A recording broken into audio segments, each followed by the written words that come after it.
Ah, bonjour les bien-aimés, soyez bénis dans le nom puissant de notre Seigneur Jésus-Christ. Alléluia. Que le Seigneur te bénisse, mon frère et ma sœur. Que le Seigneur soit avec vous. Vous voyez, ce matin, j'ai vu une photo, j'ai vu la photo d'un enfant qui a été enlevé. Et les parents ont retrouvé le corps sans tête. Donc, l'enfant s'appelle Shadrach. Voilà, donc vous voyez que ces chrétiens-là, voilà, il faut faire beaucoup attention, il faut protéger les enfants, il faut prendre soin des enfants. Je vais dire aux parents de faire beaucoup attention. Voilà, il ne faut pas laisser les enfants, voilà, nous sommes dans le même quartier, donc on laisse l'enfant aller jouer sur le terrain du quartier. Non, ça c'est fini ça. Il faut garder ton enfant à la maison. Et puis c'est choquant. Je suis choqué de voir toutes ces choses-là. Voilà. Avant, peut-être que ça existait avant, mais c'est maintenant que je constate tout ça. Bon, avec les réseaux sociaux aussi. Voilà, c'est tellement que ça se passait avant. Voilà, il faut informer les chrétiens. Il faut dire aux chrétiens que les temps sont durs. Voilà, les temps ont changé. Alléluia. Les temps ont changé, les gens font... il faut arrêter ces trafiquants-là. Ces trafiquants, il faut les arrêter. Voilà, ce sont eux, les trafiquants de drogue-là, tous ceux qui font la drogue-là, ce sont eux qui créent ces genres de désagréments. Alléluia, que Dieu miséricordieux se souvienne de tout le monde. Amen. Voilà, donc je ne sais pas si je dois montrer l'image, mais je vais vous montrer, je vais vous faire entendre, écoutez son témoignage qui dure, je crois, une vingtaine de minutes. Donc vous allez être patient. Voilà, donc voilà, c'est parti.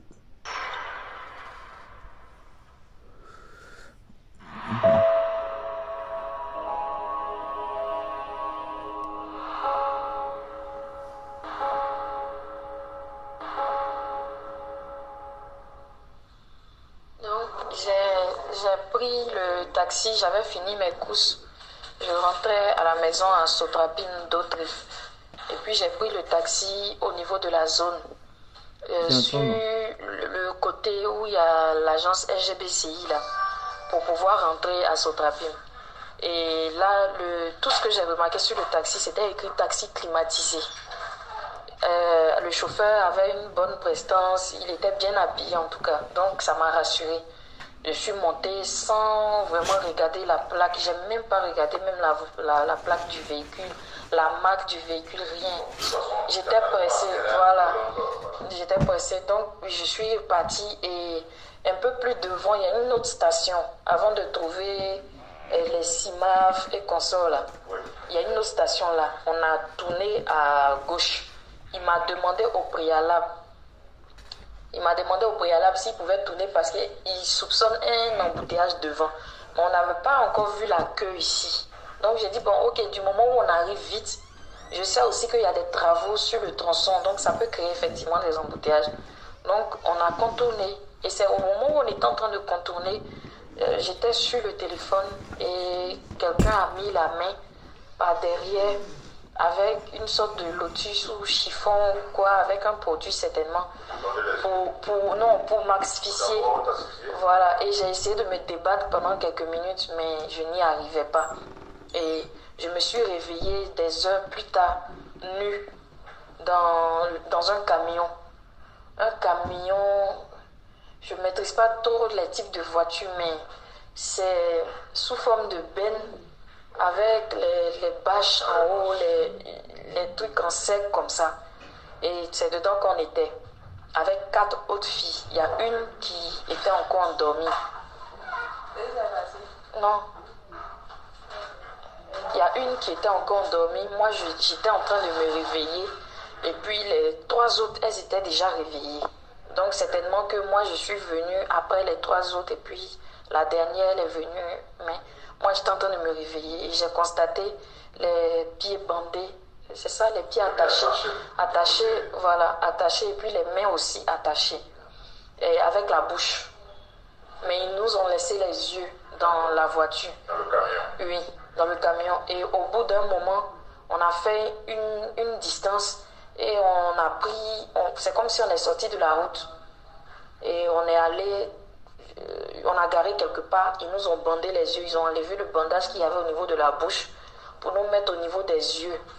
En ce moment-là, tu n'as pas reconnu un peu l'endroit où vous étiez? Non, on était encore dans le camion. C'est dans le camion que le monsieur est monté pour nous bander. Non, on n'a pas vu dehors. Et il nous a rassurés, il nous a dit de rester tranquille. Si toutefois on restait tranquille, il n'allait pas nous faire de mal. Donc il nous a bandé les yeux et on est descendu. On est descendu vu qu'on était nu-pieds. Donc j'ai senti que je marchais sur des branches et puis des herbes. Et arrivé à un moment, on est rentré dans une maison. Et dans la maison. Après plusieurs heures? Pas tellement, on n'a pas trop duré. On n'a pas trop duré. Et de mon réveil, parce que à mon réveil, je ne savais pas où on était. Je ne savais pas aussi combien de temps j'avais fait dans le sommeil, je ne savais rien. Donc, on est descendu du camion et les yeux bandés, on est rentré dans une maison. C'est dans la maison qu'on nous a ouvert les yeux. Il y avait une dame, une maman, peut-être de la cinquantaine, c'est pas une vieille, mais c'est une maman, elle était un peu âgée. Elle avait les cheveux courts, elle n'était pas noire, elle était un peu bronzée. Un peu comme... Elle était un peu bronzée. Donc, non, elle n'était même pas claire comme moi. Elle est un peu bronzée. C'est elle qui nous a épilés. Elle a fait notre toilette en présence des gens armés là, qui étaient là. Ils étaient habillés comment? Ils étaient habillés en militaire. En tenue militaire? Oui, en tenue militaire. Maintenant, là, ils n'avaient pas mis de cagoule. Non, c'était un cache-nez. Le monsieur qui était là, c'était un cache-nez d'abord. Ceux qui étaient en cagoule, là, c'était devant. Le nombre de personnes? Ici, là, ils étaient deux. Il y avait un dans le véhicule et puis un à côté de la dame. Pour la dame, il y avait un seul. Il n'avait pas de cagoule. Il avait un cache-nez noir. C'est tout. Et la dame nous a fait les toilettes. Et c'est lui, quand la dame a fini les toilettes, il a pris la tondeuse pour nous couper les cheveux. Et il a fini la donnant à la dame. Il dit, voilà les restes. Et donc, je ne sais pas ce que la dame a fait des cheveux, des poils, mais il lui a donné. Et lui, par contre, il parlait, il avait un accent anglophone. Il avait un accent. La dame parlait comme nous. Elle était peut-être ivoirienne ou née en Côte d'Ivoire, mais elle parlait comme nous. Elle n'avait pas d'accent. Mais le monsieur qui nous a tondu les cheveux, lui, il avait un accent. Et anglophone, quand un anglophone essaie de parler le français, là, avec les difficultés de la langue, il parlait comme ça. C'est lui qui était chargé de tondre les cheveux. Voilà, c'est lui qui nous a tondu les cheveux. C'est lui aussi qui était là quand la dame nous épilait et autres. Et quand on a fini, ils nous ont rattachés encore, fermé les yeux. Oui, ils nous ont ligoté à nouveau et on est sorti avec les yeux fermés. On est reparti, mais cette fois-ci dans un autre véhicule. Dans un véhicule plus grand que celui que nous avons envoyé. Donc on est monté et une fois monté, le monsieur est monté avec nous. Il nous a enlevé les yeux, les bandages des yeux pour mettre au niveau de la bouche. C'était toujours les mêmes bandages qu'on avait. Au niveau des yeux qui passaient à la bouche, de la bouche qui passait aux yeux. Mais dans le camion, on avait les yeux ouverts, mais la bouche fermée pour le voyage. Mais quand on arrivait quelque part, on avait plutôt les yeux fermés et la bouche ouverte. Et il nous demandait de ne pas crier, de ne pas faire de bruit. Donc on est monté dans le camion et on a fait une longue distance. Au point où même on s'est endormi, je me suis surprise même en train de dormir. Je me suis réveillée en sursaut, les autres filles dormaient. On a fait vraiment un long chemin sur une route bitumée. On n'est pas passé sur l'autoroute, même comme ce qu'on attrapait à Boaké quand on venait, où on a eu des petits secousses. On n'a pas eu ce genre de secousses-là. C'était plat. Jusqu'à arriver à un niveau où on est sorti. On est sorti de route. On est rentré dans un endroit où ça faisait bogo. Voilà. Et voilà. Et on était en train de rentrer légèrement quand ils étaient en train de parler d'un autre colis qui arrivait, un truc comme ça. Donc ils ont garé et il y a un autre véhicule qui est venu livrer. Je vais prendre le thème. Il y a un autre véhicule qui est venu donner les deux petites filles. Voilà, d'autres colis comme il disait. Deux petites filles claires aussi comme nous. Mais une avait l'âge de 4 ans, autour de 4 ans, 5 ans. Et puis l'autre avait autour de 6 ans, peut-être 7 ans maximum. Mais elles étaient à peu près... Non, les deux étaient filles. On était toutes filles. Mais elles étaient déjà coiffées aussi. Et puis déjà nues comme nous. On n'avait pas de vêtements ni de sandales, rien. Et on a repris la route. On est sorti du coin qui était bizarre là. On est sorti, on a repris la route encore. On a repris la route encore sur une longue distance encore. Et arrivé un moment, là, il y a l'une des petites qui, quand elle est montée même, elle a vu ce qui se passait avec les petites 4G de maintenant. Elle a un peu compris. Donc elle avait commencé à pleurer et il y a une parmi nous qui était un peu plus âgée. Elle peut-être rentrée dans la quarantaine. C'est elle qui a essayé de consoler la petite. Elle a rampé avec ses fesses, je ne sais pas si ça se dit. Elle poussait avec ses fesses comme ça. Et elle est partie, puisqu'on était attachés. Elle est partie au niveau de la petite et elle a collé la petite contre elle pour essayer de la... Voilà, comme ça, pour essayer de la calmer un peu. De la consoler. Et tout d'un coup, ils ont garé. Il y a le gars là qui a pris son âme derrière là, le truc carré derrière les fusils là. Et puis il a donné un coup, voilà, la gosse. Il a donné un coup à la dame que qu'est-ce qu'elle est en train de faire. Donc la dame a crié et puis l'autre chauffeur, le chauffeur même est descendu. Il dit mais pourquoi tu la tapes?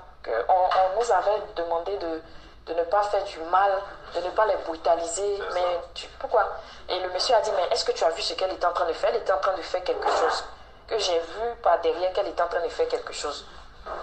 Donc, après, ils se sont mis à côté, mais ils se disputaient pendant un bon moment. Et ils sont remontés. On a fait un bout de chemin et on a garé. Il y a un autre véhicule qui est venu récupérer la dame qui était blessée, qui a reçu le coup là. Et ils ont fait descendre les deux fillettes pour monter avec la dame. Okay. Dans un véhicule maintenant? Oui, dans un autre véhicule que j'ai pas vu, mais on entendait les bruits. Et quand ils ont fait descendre aussi, on a su qu'ils faisaient descendre. C'est ça. Donc, ils sont partis et nous, on a continué notre route. Toujours on ne savait pas dans quel sens on partait, puisque voilà, on ne savait pas, tout était fermé. Donc, on a pris la route. Arrivé un moment, on est rentré encore dans le chemin bizarre là. On est rentré encore dans un chemin et on nous a fait descendre. Ils nous ont bandé les yeux.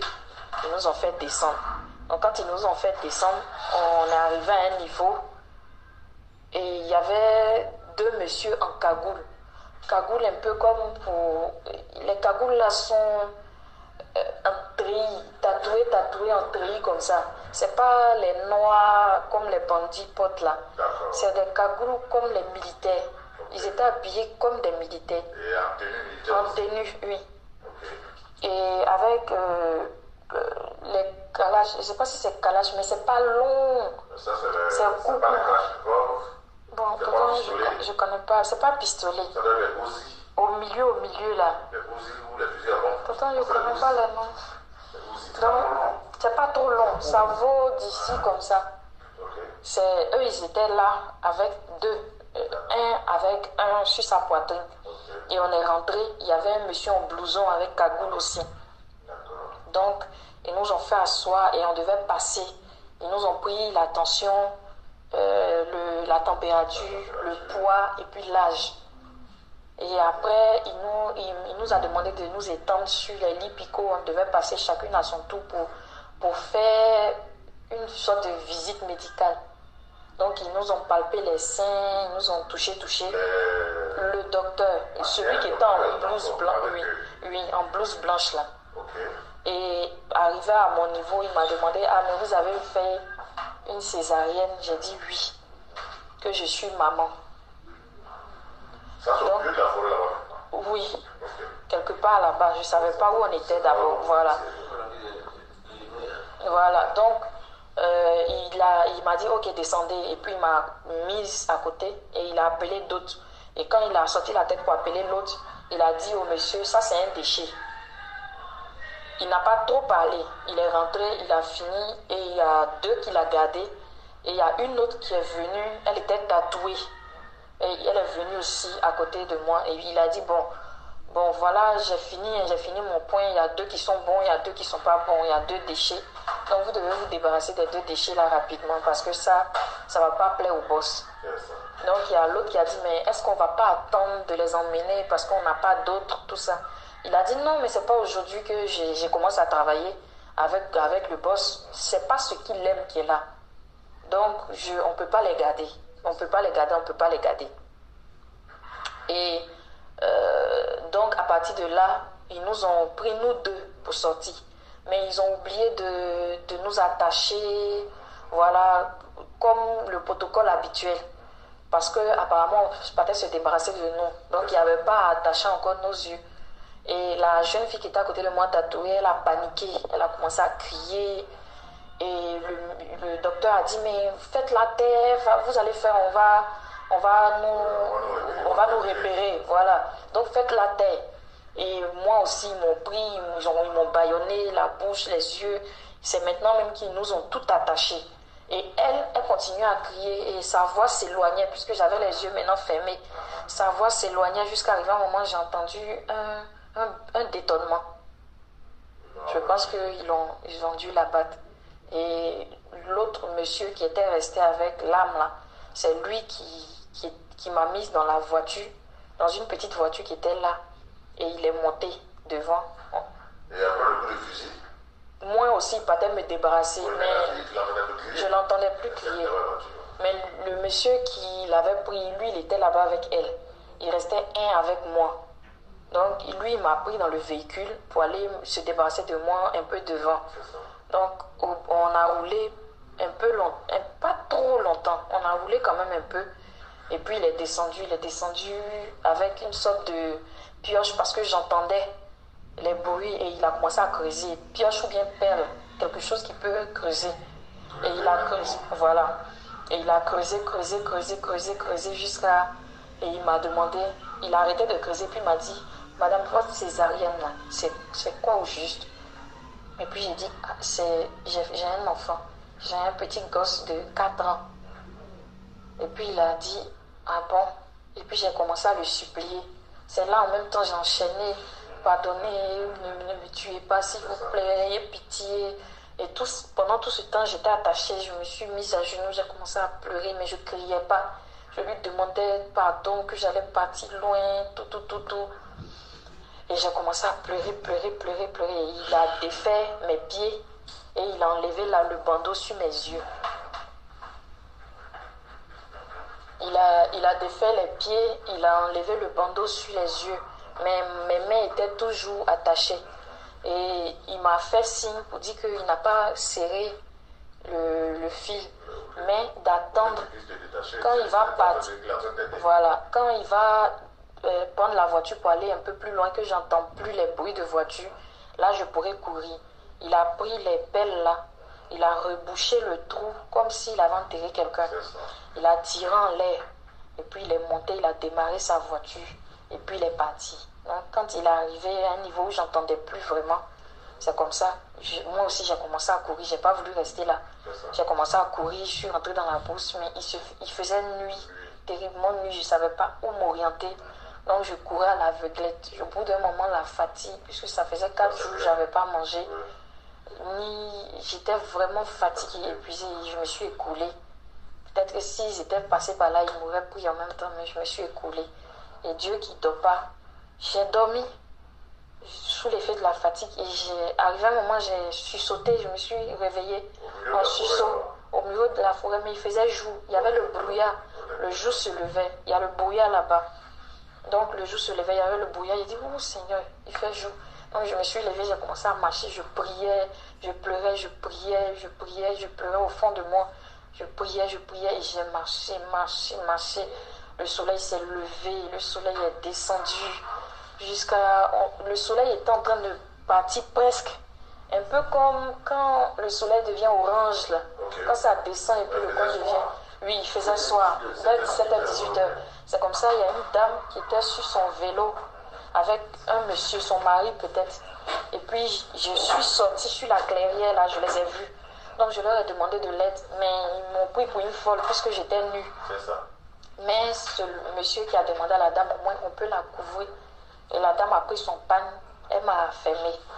J'étais découragée, je ne savais pas où m'orienter. Ils ne m'ont pas aussi dit s'il y a une ville tout près. Et je suis rentrée dans la clairière là, pour ne pas être sur les pistes.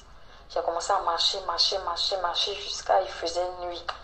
Et vraiment, j'étais à bout de souffle. Je ne pouvais plus. Je ne pouvais plus avancer. Je suis tombée là. Et dit, advienne que pourra. Soit je meurs, soit quelqu'un me retrouve. Et puis, on m'aide. Et c'est là que j'ai entendu pom pom pom, pom pom pom, comme s'il y a des camions qui passent. C'était pas trop loin. Comme j'ai l'ouïe quand même développée, je me suis levée. J'ai dit, j'ai trouvé de la force. Je me suis levée. J'ai commencé à marcher. Et effectivement, j'ai vu. Le monsieur et la dame sur le vélo, ils sont partis. Ils m'ont juste donné le pain pour me revêtir. Ils sont partis. Ils ne m'ont rien dit. Ils m'ont pris pour une folle carrément. Donc, au bout de la route, j'ai vu maintenant la route. Il y avait les voitures, les camions qui passaient. J'ai vu même les camions maintenant passer. Mais j'étais un peu cachée dans les herbes hautes là. Et j'ai vu les lampadaires allumés avec 2 jeunes filles et puis un jeune à moto. Ils étaient en train de causer, puis je suis partie vers eux. Quand je suis arrivée aussi, ils ont pensé que j'étais folle. Je leur ai demandé de l'aide. Gendarmerie, police, ils disent d'expliquer. J'ai dit, mais je veux voir un gendarme. Il n'y a pas un gendarme ou une police quelque part. Et ils faisaient bizarre. Ils hésitaient. Donc, moi aussi, je ne voulais pas m'arrêter. J'ai commencé à prendre la route de la brousse encore. Et c'est là, il y a une jeune dame en cheveux courts. C'est elle qui m'a arrêtée. Et elle m'a dit, madame, pardonnez, revenez.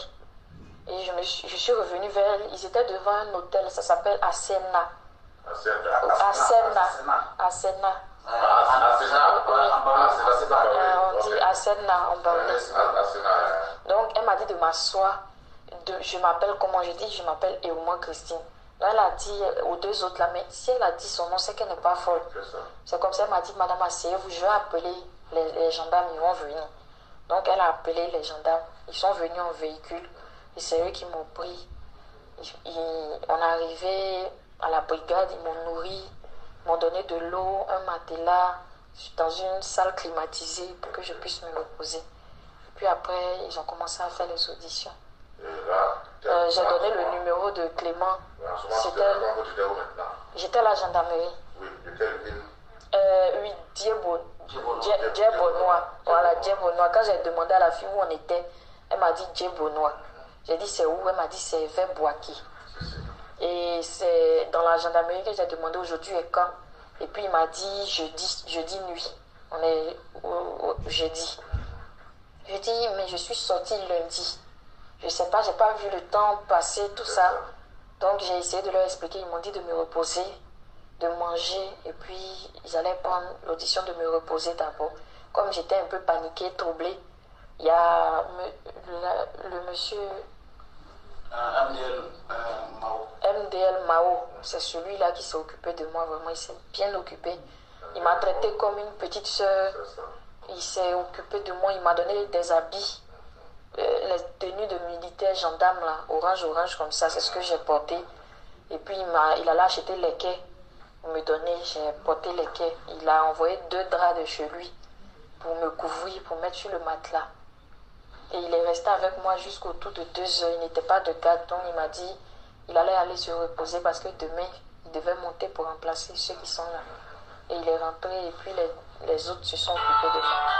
Et donc, les mineurs jusqu'à jeudi, les malfaiteurs là, vous ne donnez pas à manger? Non, on prenait des fruits, ils nous donnait des jus de fruits dans les pipettes et puis de l'eau.